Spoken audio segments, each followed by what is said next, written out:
नमस्कार दोस्तों, आज की ये कहानी उन सभी स्टूडेंट्स के नाम जिनका रिजल्ट अभी अभी आया है। सबसे पहले तो सभी स्टूडेंट्स को मेरी ओर से बहुत बहुत बधाइयाँ। इस दिन कई लोगों को अपना मनचाहा परिणाम मिला होगा। किसी को शायद कुबेर के भंडार की तरह अपेक्षाओं से ज्यादा गुण प्राप्त हुए होंगे, तो किसी की अपेक्षाएं चकनाचूर हो गई होगी और किसी की तो कोई अपेक्षा होगी नहीं, क्योंकि बस करना पड़ रहा था इसलिए कर रहे थे। लेकिन क्या कभी आपने ये सोचा है कि इस बात का आपकी जिंदगी पर क्या असर पड़ेगा? अक्सर लोग आके कहते हैं कि एक कागज का टुकड़ा आपकी जिंदगी का फैसला नहीं कर सकता, लेकिन ये हर बार सही नहीं होता।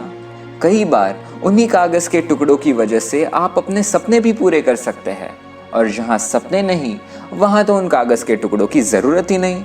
लेकिन हाँ, ऐसा कहीं नहीं लिखा या कहा गया कि बेटा एक कागज का टुकड़ा तुम्हारी जिंदगी बदल सकता है। लेकिन अगर असफल हुए तो इसका ये मतलब नहीं कि हार गए।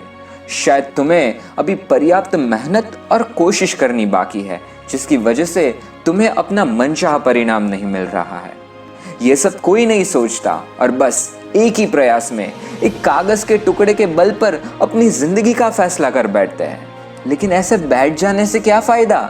क्या कुछ अच्छा अपने आप हो जाएगा? बैठे बैठे नसीब अपने आप खुल जाएंगे? नहीं। क्या लाइफ में अगर तुम एक बार गिरो तो वो लाइफ का अंत हो गया? नहीं ना, तुम गिरते हो, फिर संभालोगे, उठोगे और अपने सामने खड़ी सभी चुनौतियों का स्वीकार करोगे। शायद फिर गिरो, फिर संभलो और फिर उठकर चलने लगो। लेकिन एक दिन तुम्हारे उसी हौसले की वजह से मंजिल को हासिल करोगे और तब सही मायनों में तुम्हारी कोशिशें और मेहनत रंग लाएगी। लेकिन जरूरी है कोशिश करते रहना, क्योंकि अगर तुम्हारे अंदर वो चाह है किसी मंजिल को हासिल करने की, तो अपनी कोशिशें तुम कभी नहीं छोड़ोगे। और जब कोशिशें छोड़ दी तब समझ लेना मंजिल बस एक रेत के दुर्ग की भांति बह गए, और उन कोशिशों से भी ज्यादा है गिरकर वापस उठने की हिम्मत। लोग कहते हैं कि जब आप परीक्षा में फेल हो जाते हो या फिर मनचाहे मार्क्स नहीं मिलते, तब पेरेंट्स के पैसे, मेहनत सब बर्बाद हो जाता है और वो अपने आप को कोसते हैं। कई बच्चे इस बात से भी टेंशन में आ जाते हैं, डरने लगते हैं, कुछ गलत कदम उठाने की सोचते हैं, तो कई प्रेशर में आकर खुद की जान गंवा बैठते हैं और पीछे छूटता है सिर्फ और सिर्फ दुख। लेकिन मेरे प्यारे दोस्तों, आपको ये समझना है कि आपके पेरेंट्स के पैसे तब बर्बाद नहीं होते जब आप फेल होते हो।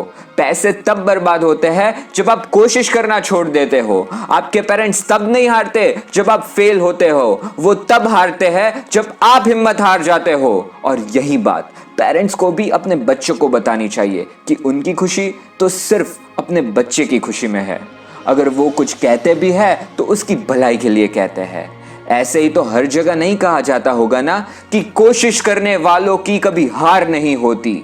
एक बार फेल हो गए, एक बार अपेक्षाओं के अनुसार ग्रेड्स नहीं आए तो क्या हुआ? वो जिंदगी का अंत तो नहीं।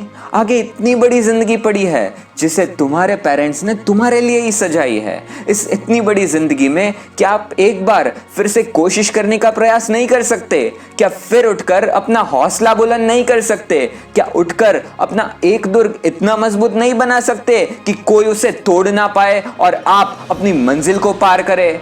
अपने सारे डर को मिटाकर उन पे फतेह प्राप्त नहीं कर सकते? अवश्य कर सकते हैं दोस्तों, ये आपके लिए है। यही इस बार कुछ आपके हिसाब से नहीं हुआ तो कोई बात नहीं, ये जिंदगी का अंत नहीं। हिम्मत करिए, हौसला बुलंद कीजिए और दूसरी बार कोशिश कीजिए। आपको अपॉर्चुनिटीज पे फोकस करना है जो हमेशा कहीं ना कहीं से मिलती रहेगी। बस आंखें खोलकर उन्हें देखने की राह है। और आपने जैसे अपॉर्चुनिटी को देख लिया, उसमें एक बार घुस गए, फिर देखो मंजिल कितनी आसान हो जाती है और सब कुछ कितना बेहतर लगने लगता है। लेकिन ये हमेशा याद रखना कि आपकी जिंदगी का मूल्य सबसे अधिक है। जिन लोगों को अपने मनचाहे ग्रेड्स मिल गए, उन्हें भी आगे मेहनत को जारी रखना है, क्योंकि कोशिशों के बिना तो आगे बढ़ना संभव ही नहीं। अगर रेत को मुट्ठी में पकड़ने की कोशिश को छोड़ दी जाए तो रेत भी हाथों से फिसल जाती है। उसी तरह अपनी मेहनत और हिम्मत को सफलता के बाद भी बनाए रखना आवश्यक होता है। गीता जी में भगवान श्री कृष्ण कहते हैं कि कर्मण्येवाधिकारस्ते मा फलेषु कदाचन। तुम्हें सिर्फ कर्म करना है, पूरी मेहनत के साथ अपना 100% देना है और फिर फल की चिंता ना करते हुए अपनी मेहनत को जारी रखना है। तो हमेशा अपना हौसला बनाए रखे, कोशिश करते रहे और अपनी जिंदगी को संवारते रहे। एक बार फिर से सबको ढेर सारी बधाइयां और आपकी लाइफ में आगे के सफर के लिए ऑल द बेस्ट।